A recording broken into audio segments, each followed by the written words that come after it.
and to all fathers who are playing a positive role in their children's lives. Remember that we are live. Find us on SABC Network on Facebook and Twitter, News Network at sabc.co.za on email. Let's start with your social media and technology news.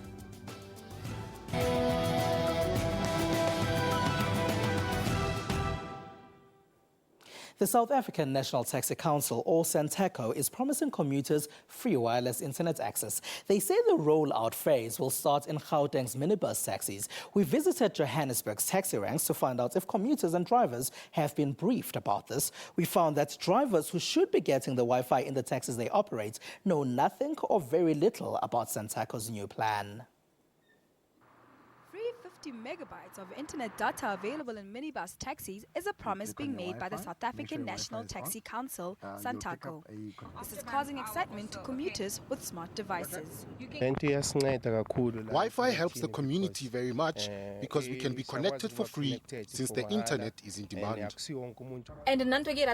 It will help us a lot. It helps us update our social networks like WhatsApp and Facebook. SANTACO says commuters will be able to get Wi-Fi only in minibus taxis with signs like this one. They say their new promise is to provide a better public transport experience for commuters. One of the major complaints of us on the taxis is bad service to our commuters. So part of the improvement of our service, we thought as an innovative project will allow our commuters time to focus on their own things, social network, interface with job opportunities. Here at Network, we went to taxi ranks in Johannesburg to find out if taxi drivers are aware of this additional service. Some we spoke to had never been told about the promised new addition. Others feel they need an in-depth explanation on how wide taxi services will work. What I would like to know is, if you have it in the car, whether the internet connection is controlled by the driver or the passengers. The Taxi Council launched the project in Soweto on Wednesday. SANTACO says that a total of 1,500 taxis and 50 taxi ranks around the country will have access to free limited Wi-Fi connection within 6 months. We also know that SANTACO once promised South Africans a low-cost airline that has never launched, so their new promise is something to monitor closely. Business Connection, or BCS CEO Benjamin Mopatlane passed away on Thursday. His passing was a result of a cardiac arrest. The technology company says the 41-year-old has played a pivotal role in the making of BCX as a leading tech company in South Africa. Mopatlane was busy with the telecom acquisition of BCX at the time of his death. Now, the 2014 Cape Town International Book Fair concluded this afternoon. It's the Amazon's Kindle stand that caught Network's attention. That's because the Kindle Paperwhite was there. Amazon recently announced that the Kindle Paperwhite is now available in South Africa. So imagine our excitement when we could get our hands on it. Authors at the Cape Town International Book Fair could also acquire information on how their books can be uploaded there. The Department of Education also seems interested in the new Kindle. That's because the little gadget can store hundreds of books to aid learning in South Africa's schools. Publishers are also availing their content on the Kindle for local schools. Technology is allowing for children to be able to interact more effectively. So what you can see behind me are things like e-books, which are available on tablets, and the kid not only gets to read a textbook like normal, but we've included various animations and videos so that the child becomes more engaged in the learning progress. I love playing on touchscreens. I drag it around and I just love playing on touchscreens, and it's make it easier for me to learn. It's fun to play with, it's easy. You don't have to write, and it's touchscreen. Africa now. The funeral for prominent Kenyan-Australian internet entrepreneur Kerry Eaton, who was murdered last week in an apparent armed robbery, was held in the Kenyan capital, Nairobi, on Friday. He was born in Australia and grew up in Kenya. 41-year-old Eaton founded the continent's largest online classifieds, One Africa Media. Before starting One Africa Media, Eaton worked for Australian job search site Seek. He would often pass knowledge to owners of startup companies in Kenya. Eaton was gunned down while having dinner with his friends in his Nairobi home in what seems to be an armed robbery. He leaves behind his wife and 4 children. In West Africa, Nigerian internet cafes are losing clients because of smartphones. Such shops are now battling with restaurants that offer free Wi-Fi services to customers.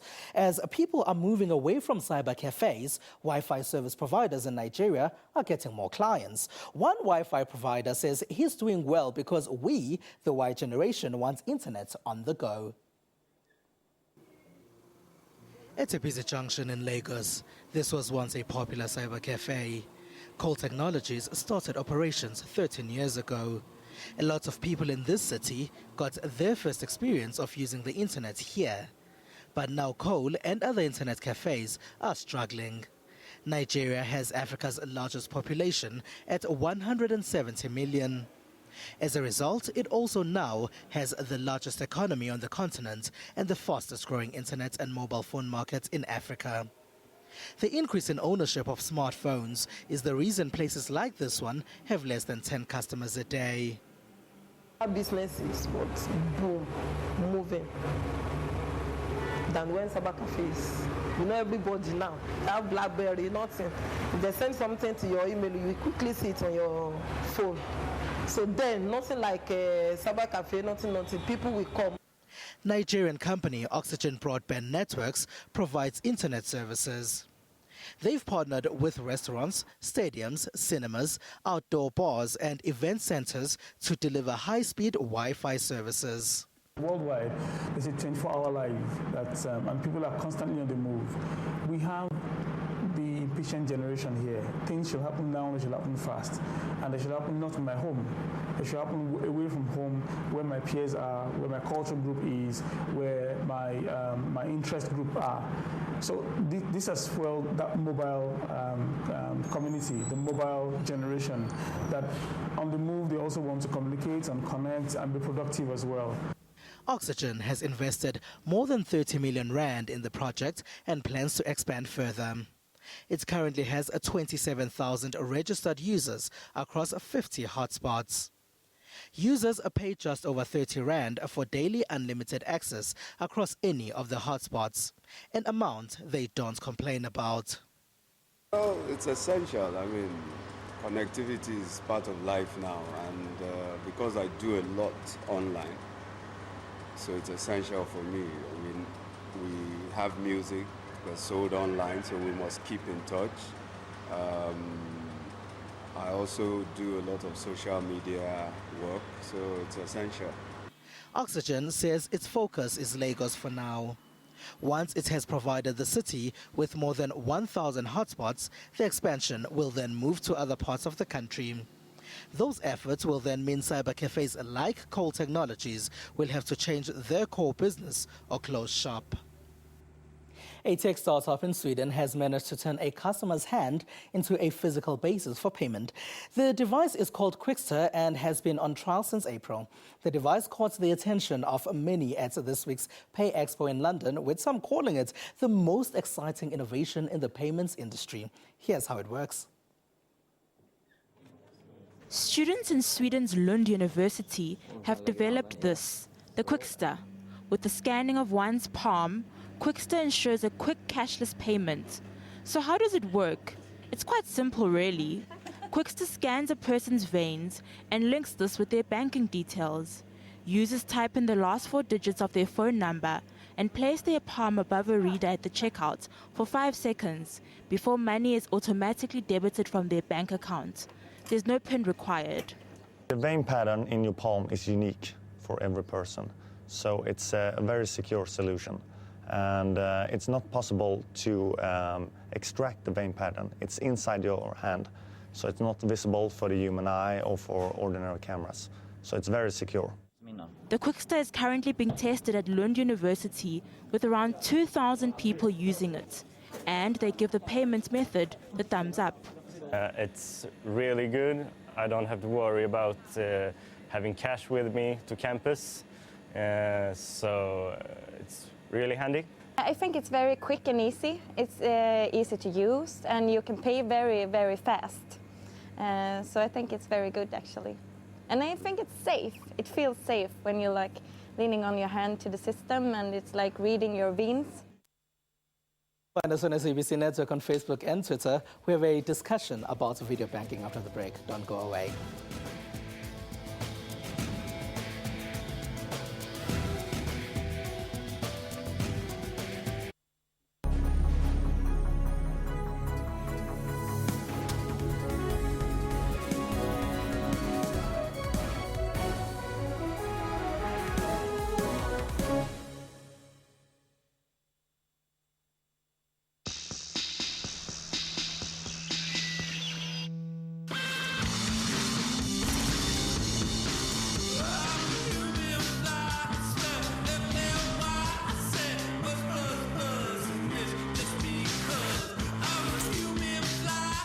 Nissan Qashqai, urban proof, mastered. Save up to 49,000 Rand on the multi-award winning crossover. Nissan, innovation that excites.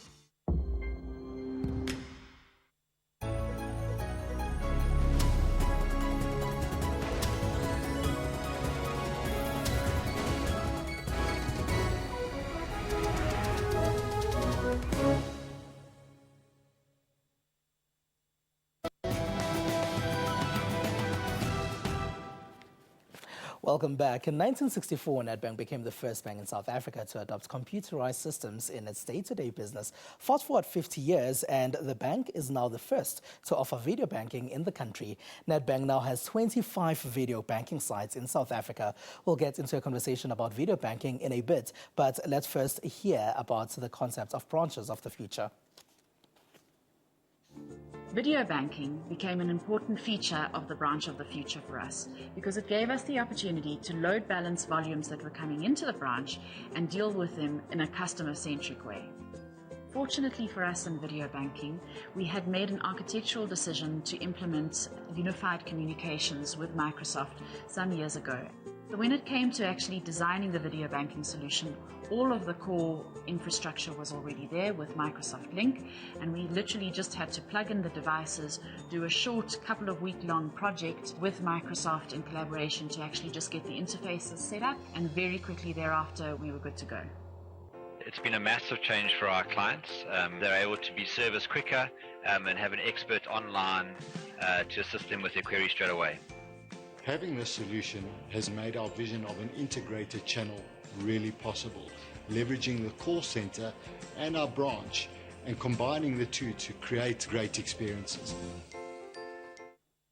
Oh, he's here in the studio. It's Stilos Varkas, the program executive at Nedbank. Hello and welcome, and thank you for being a part of our network tonight. Good evening. Stilos, what is video banking? Video banking is a very simple concept. Basically, what we've done is we've enabled a video booth in our branches, which allows a customer to speak to one of our specialist agents around any service requirement or sales requirement they have, and to have a face-to-face conversation via a computer terminal. Without needing to go to the bank? You unfortunately do need to go to the bank at this point in time. The video booths are inside the bank, and we do offer video booths outside the premises for a couple of extended hours. All right. Will there ever be a time then when someone doesn't need to go to the bank to actually use it? Absolutely. We do foresee that coming down in the future. We're actively planning our next phases of video banking. There are some exciting prospects at hand at this point in time. You're not sharing anything? We'll keep it close to our heart for now. All right. Why has it taken so long for video banking to reach South Africa? Because we do know that it's quite popular in other parts of the world. There's been a couple of reasons for that, Siphumelele, including obviously bandwidth constraints and expensive data in South Africa. This has now, over the last few years, data has become a lot more accessible, the speeds have improved, and the costs have come down, which have made it a really pragmatic solution for us to be able to offer at this point in time. So you have thought about it. Now you're saying a person still needs to go to the bank in order for them to talk to a consultant. Why? What's so different then about it? Because the consultants inside the bank, aren't there? There are consultants in the bank. What video banking offers us is really around two unique propositions. The first one being it allows us to manage our peaks and troughs. So across our distributed network across the country, we cannot have specialists in every single branch, which allows you to speak to a specialist when there's not one physically in your branch. The second component is it allows any overflow when we have a spike in footfall into our branch. It allows for us to enable a customer with an agent in the video banking booth and not to turn that customer away or let him stay in a queue for an unlimited period of time. Now, you have 25 video banking sites across South Africa. Tell us a bit about them. We've adopted a very aggressive rollout strategy. We've had incredible success over the last few months with the video banking, and we have plans to roll it out further into South Africa specifically. At this point in time, we are looking at covering most of our branches over a 3-year period and also extending the services that we offer on the video banking booths. All right. You are talking about rolling it out to the rest of South Africa. Where is it at the moment? So we have it in a couple of our provinces, so it's very distributed. We have covered some of our flagship sites. As we roll out our new branches of the future, or our new format branches, where we are enabling them with a whole new concept, which is really customer-centric, which includes not just video banking, but internet stations, Wi-Fi for people that want to come in and access, excellent queuing systems that really manage your customers' times and our customers' times. We've managed to reduce, through all this technology, queuing times by up to 30%. And there's so much more. From intelligent depositors, we really have a great offering out there. All right, Stelios Varkas, thank you very much for joining us tonight on Network. Now, as we continue with our celebration of young South Africans making their mark in tech spaces this Youth Month, producer Lebusi Jack has spent time with Gaugelo Habiane. He is from Silver Arrow Consortium, and they have rights to sell power stations that juice up mobile phone batteries. Now, a lot of us have been in situations where we'd be in conferences and need to make recordings, take notes, or simply update social media sites, but find that we are low on battery. Chances of one finding a phone charger at an outdoor event are almost non-existent, but not if you have one of these. I am standing right under a solar-powered phone charging umbrella. Recharge secure phone chargers range from slot machine charging stations to solar-powered charging umbrellas, just like the one I was standing under. Recharge is the first company in Africa to design and manufacture secure cell phone charging stations. It all started 5 years ago, and now founder Alex Fourie has partnered with Johannesburg-based distributors Silver Arrow Consortium. So 2009 is when they started out, and they started slowly, going through Cape Town, because that's where the whole manufacturing comes from. The original unit requires one to enter a 4-digit PIN code for secure charging purposes. The machines have now gone under a few changes, making them even more high-tech. We all love our smartphones, but let's admit it, they can be a hassle at times, especially when it comes to their unreliable battery lives. But my phone has no chance of dying on me with this variety of charging options at my disposal. The mobile hand-washing sink also forms part of Silver Arrow Consortium's innovation list. We're on News Network at SABC.co.za on email. After the break, we'll talk about the Electronic Entertainment Expo. Stay with us.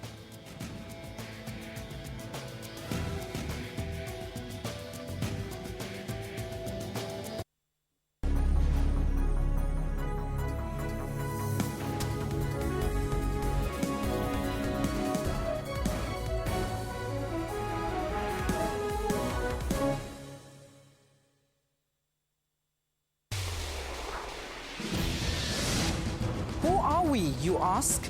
This is who we are. We are technologically driven. We are unashamedly Afrocentric.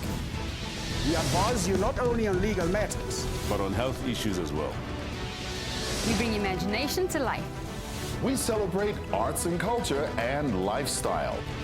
We tackle life challenges head on. We dig deep. We probe. We question.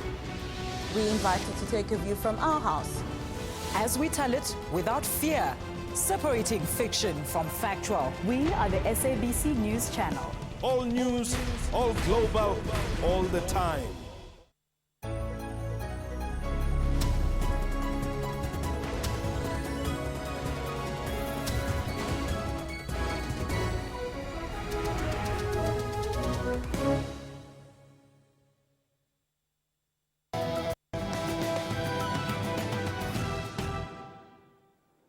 Welcome back. Now, the world's largest computer and video games trade fair has concluded in Los Angeles in the United States of America. Commonly known as E3, the Electronic Entertainment Expo is a platform for gaming professionals to both exhibit and preview upcoming games and game-related merchandise. It's an exclusive experience. Ramon Pickover is one of those lucky people who have attended the E3, and he is joining us from Cape Town.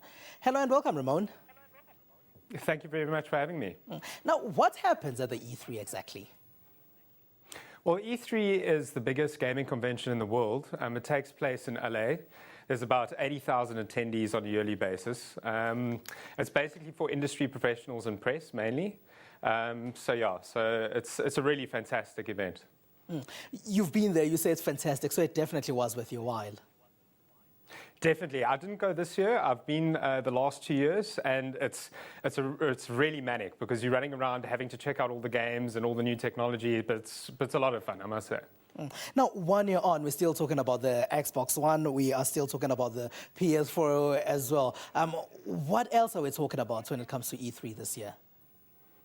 Well, E3 this year, because they launched the consoles last year, and Xbox One is still coming to South Africa. This year was all about the games. So, I mean, they announced so many games, hundreds and hundreds of new games for the new consoles, for new gamers. It's really exciting times coming up for anyone who owns one of those consoles. Now, there's Oculus Gaming as well. Now, that has one up on the PS4 and Xbox One. Can you tell us about Oculus? Well, Oculus Rift is a VR headset, and that's basically, it's a peripheral that you can use on PC and on console. So it's not something that really competes with them. That said, PlayStation have actually come up with a new project called Project Morpheus, which is also a virtual reality headset. So it immerses the game and actually puts you completely in that world. So you have to wear the headsets and you look around and move around, and that's really something fantastic to experience. Who else is in that space that they're operating in? It's actually only Oculus Rift and PlayStation at the moment. Xbox haven't announced anything for that. Oculus has recently been purchased by Facebook, so I actually think it's going to might move over to a social media platform somehow. I don't know how they're going to do that. Maybe people meeting one-on-one from all around the world, who knows? Now, let's talk about that actually, because Facebook was criticized for purchasing Oculus because a lot of people were saying they don't know what Facebook wants exactly. What do you think of that? I actually think it's quite a good move. I think that, you see, Oculus needed some decent backing, and Facebook was definitely the right company to actually purchase it. And also, it might put the company in a new direction. So it's something that I believe was a good move. All right, and would you say that E3 is it? Do we have other conventions similar to it around the world, perhaps? Well, there is Gamescom in Europe, the Tokyo Game Show, and then also our local one, which is Rage, which is happening closer to the end of the year. All right. Now, why does it take, South African might wonder why it takes so long for some of these consoles to come to South Africa. Why does it? You were talking about the Xbox One just now. It's basically about the back-end services that needed to be installed in the country. So Xbox required the Azure servers, and Microsoft wanted to do it properly. So once all of that was in place, it's going to launch on the 23rd of September here locally. So that's the reason why it took so long. PlayStation launched the same time as it did overseas. It's good. Yeah. Until then, just find gaming fairs to go to and test them out around the world. All right, thank you very much for joining us, Ramon Pickover. Thank you very much for having me. Now let's take a look at some of what people have been sharing in social media. It's Father's Day, and many have taken to social media to wish their fathers a good day. Social media has also seen a lot of Father's Day advertising. The South African rugby team beat Wales 38-16 in a one-sided rugby match yesterday. South Africans in social media have been celebrating the Springboks' victory. The opening 40 minutes in Durban had already set the pace as the Boks were leading 28-9 at halftime. Brian Habana is the man who was unstoppable during that match. And earlier today, the South African under-20 rugby team also caused celebration in the country. The Junior Boks beat New Zealand 32-25 in an IRB Junior World Championship semi-final. This is the second time the South Africans beat New Zealand in a space of 9 days. Baby Box will now play England in the final. Good Morning, Mr. Mandela is a new book many in social media are interested in. The tell-all book has been written by the late former president's assistant of 19 years, Zelda Lachranse. In the book, Lachranse even reveals inside secrets of the behavior of some family members following Tata's passing in December. And that's it. That's all we have for you. Remember to find us on SABC Network on Facebook and Twitter. We're on newsnetwork at sabc.co.za on email. Twitter is asking people to use the hashtag World Cup, and they have a video online where they are asking people to do this. We leave you with that video tonight. Thank you for being a part of our network. Enjoy Youth Day and happy Father's Day. From Ms. Pamela Lezondi and the rest of the team, have a good one.